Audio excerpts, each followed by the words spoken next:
سوال یہ ہے کہ ایک ہی ملک میں رہتے ہوئے غیر جماعت لوگوں کا رمضان کا مہینہ ہمارے روزوں سے ایک دن پہلے شروع ہو جاتا ہے، اور اسی طرح عید کا دن بھی ان کا ہمارے سے فرق ہوتا ہے، یعنی ہمیشہ وہ ایک دن پہلے عید مناتے ہیں۔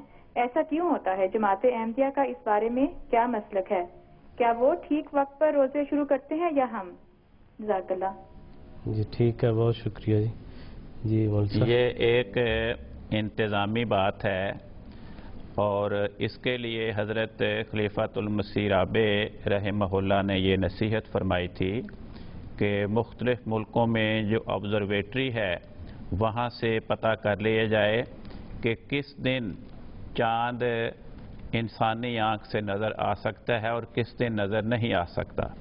بالعموم چاند طلوع ہونے کے بعد چند منٹ کے بعد وہ نظر آتا ہے، تو اگر وہ انسانی آنکھ سے نظر آ سکتا ہو آبزرویٹری کے حساب کے مطابق، تو پھر اس دن سے رمضان کا آغاز یا رمضان کا اختتام کرنا چاہیے۔ تو وہ جو اختلاف پیدا ہوتا ہے وہ بعض اوقات یہ ہوتا ہے کہ کسی علاقے میں چاند نظر آیا، کسی علاقے میں نہیں آیا، اور بعض اوقات ملک اتنا لمبا ہوتا ہے کہ ان کے افق میں فرق پڑ جاتا ہے۔ تو اس قسم کے معاملات کے لیے حضرت رسول پاک صلی اللہ علیہ وسلم کی یہ نصیحت ہے کہ ہر علاقے کے افراد اپنے افق کے مطابق چاند کو دیکھ کر رمضان کا آغاز کریں یا رمضان کا اختتام کریں۔